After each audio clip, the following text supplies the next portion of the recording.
Dragon Ball Super Chapter 68 is already out. If you haven't read the chapter, I would suggest you go read the chapter because the chapter is fantastic. This chapter is a masterpiece. If they kept writing chapters like this throughout this arc, it would be phenomenal.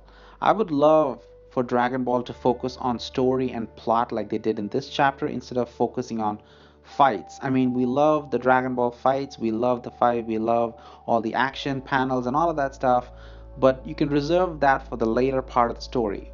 We want an actual story, an actual villain, an actual plot going for the story. It's not all about just fighting and throwing punches, and this arc is starting out really, really well. Now, a couple of days ago, I made a theory video predicting all the things that could happen in this new chapter. And I'm happy that a lot of things that I predicted came true, but I'm even more happy and ecstatic that a lot of things that I didn't expect happened in this chapter. So kudos to the writers for making it more interesting, because if everything happened according to our predictions and plans, it's going to be very, very bland. And every time they exceed our expectations and throw a curveball, it's really, really exciting. Now, this chapter begins off with a dream. So Granola is traveling through space and he's having a dream about the Saiyans destroying his home planet and his people, the Ceruleans. So the apes are destroying all over the place, and he sees a particular ape that's ripping apart the roof, and this ape has a scar on its face. We can all agree that that ape is probably Goku's father, Bardock. Obviously, there could be a lot of people with scars on their face, but this one seems a lot like Bardock, and it would make the most sense because Bardock is kind of relevant in the story, with Goku being the MC and all of that stuff. So, this already is exciting from the very first of the chapter because Bardock is a lot relevant. A lot of people love Bardock, and him being relevant right now in this story makes so much sense.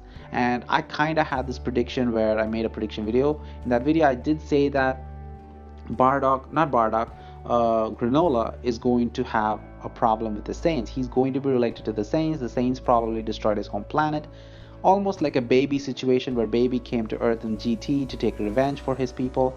The same way I expected Granola to be, fighting the Saints in the future to take revenge for his people, which is exactly what's happening. The Ceruleans were destroyed thanks to the Saiyans, but Frieza was the one who was controlling them, so he has a vendetta against both Frieza and the Saiyans.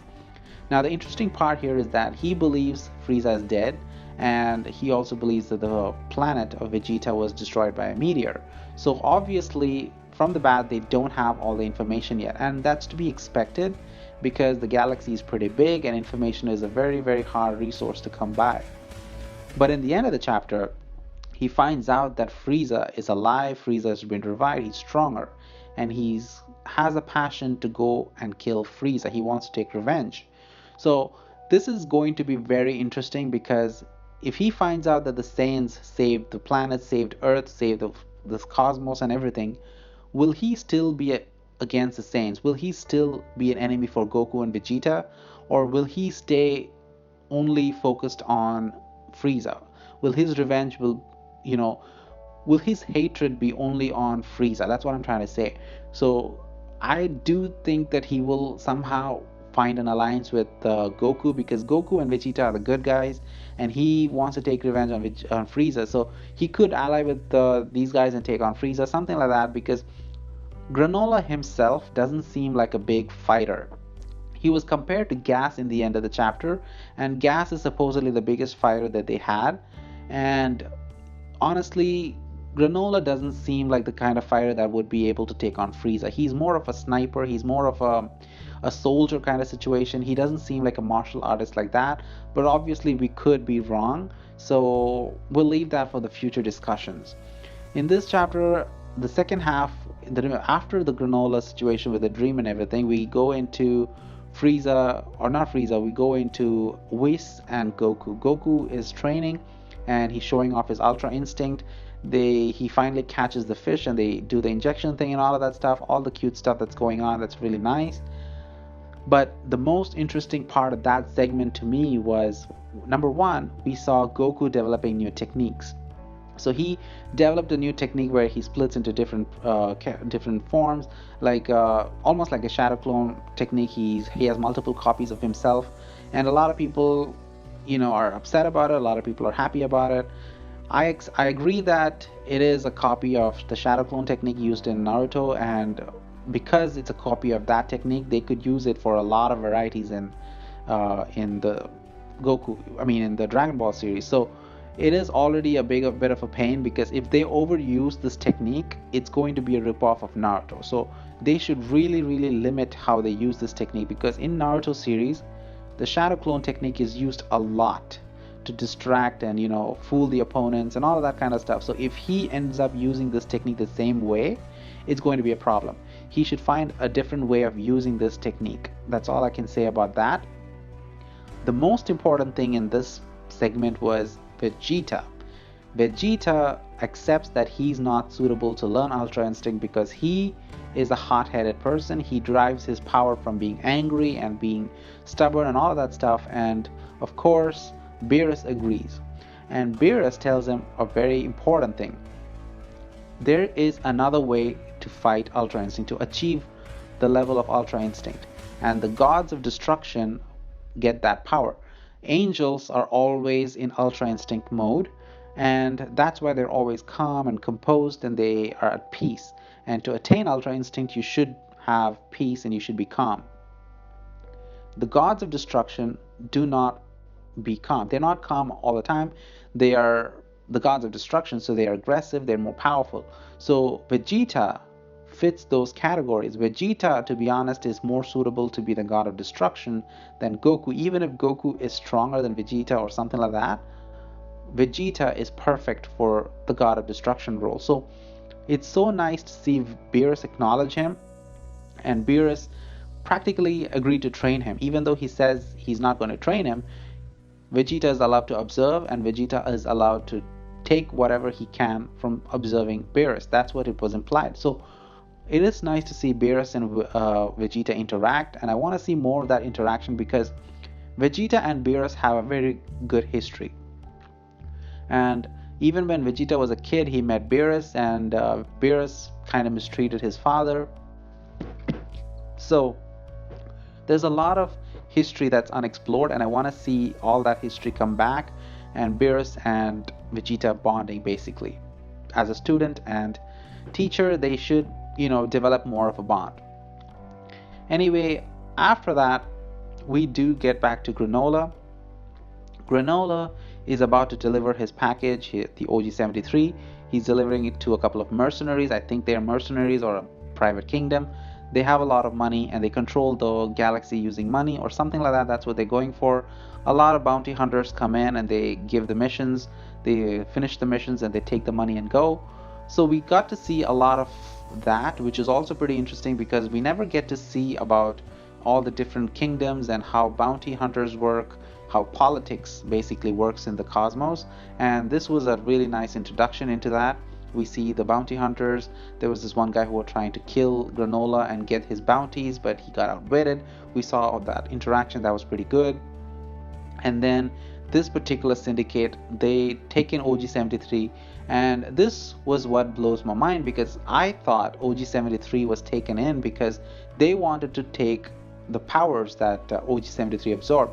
OG-73 absorbed Meruem. He absorbed who else? He absorbed Piccolo. He absorbed Vegeta. I think he absorbed almost all the Z Warriors, and he even absorbed Moro. So he has a lot of properties. He has a lot of DNA. He has a lot of powers stored within him. I thought they're going to use that to create a brand new villain or make use of him to create something else. But they're only interested in him because they want to extract information that they can sell. So, and make money obviously. So it's so interesting to see how OG-73 is going to work, and I want to see where this goes because there are a lot of theories that can come out of this, but I'll reserve that for another video because there's so much to deal with there. But as for this particular story and Granola acknowledges that he's weaker and he cannot take Frieza. They tell him that Frieza is alive and they acknowledge that he wants to take on Frieza, but that guy tells him that you're not ready for Frieza. you're not strong enough. They themselves want Frieza gone, so they're going to ally with the Ceruleans and they're going to take on Frieza. We don't know what Frieza is up to right now. The last time we saw Frieza was at the end of the Tournament of Power. He was given life back. Beerus granted him life because he, fulfilled the mission. He gave them the victory and all of that stuff, and he was rewarded with rebirth. And we don't know what happened to Frieza after that. He did say that he's going to go back to being a villain. I don't expect him to be a good guy. He is definitely going to go back to his evil ways. So I don't know how the Ceruleans are going to confront, or the remnants of Ceruleans are going to confront Frieza yet, but it's going to be really interesting to see what Frieza is up to. And it's going to be really interesting to see if Frieza is even going to be the main villain, because we've already seen Frieza at his best. In the Tournament of Power, we saw Golden Frieza, and he's obviously gotten much stronger now. I don't doubt that. He's probably got more influence. He probably trained more or something like that. But at this point, do we need another Frieza arc? Because we already had the main Frieza arc. We already had Frieza come back for revenge and he got slaughtered. And then we got the Metal Frieza in the movies. And then we got, of course, Frieza, Golden Frieza in the movies again. We saw Frieza in the Tournament of Power. We've had plenty of Frieza arcs. So I don't know if this arc is again going to be focused on Frieza, because it's setting up to be a Frieza arc, of course. But I do think there's going to be someone else involved in all of this. So anyway, the chapter ends with the Oracle Fish predicting that there's going to be a new warrior who comes in, and it looks like he's talking about Granola, because Granola says that he wants to go train, he wants to get stronger, all of that stuff, and it feels like Granola is going to be the main guy here, but we don't know yet. It could be like Granola is going to fuse with OG-73 and he's going to become an ultimate being or something like that, similar to Baby. A lot of this arc seems very, very similar to Baby situation. So we can expect a lot of similarities. There are already a lot of similarities going on, so I wouldn't expect anything less. The end of the chapter was very ominous. Of course, we could make a lot of theories about it in the future, but as of right now, this chapter was phenomenal. There's a lot of story ideas that can go on from here. There's a lot of fights that could come off. Frieza versus the Ceruleans, Saiyans versus the Ceruleans. It could also be Frieza versus the Saiyans again. We could see that happen. We could see, Beerus getting involved. Beerus is trying to teach Vegeta the God of Destruction techniques or something like that. So there's so many things that could happen here, and I'm really excited to see this. This particular arc already started out really well, and I have full confidence that this arc is going to be phenomenal till the end, especially because it is more related to Baby. Baby arc was really good in the GT series. It was one of my favorites, and if they pull it off like that in this arc, it's going to be phenomenal. Anyway, thank you for watching this video. I will see you in another one.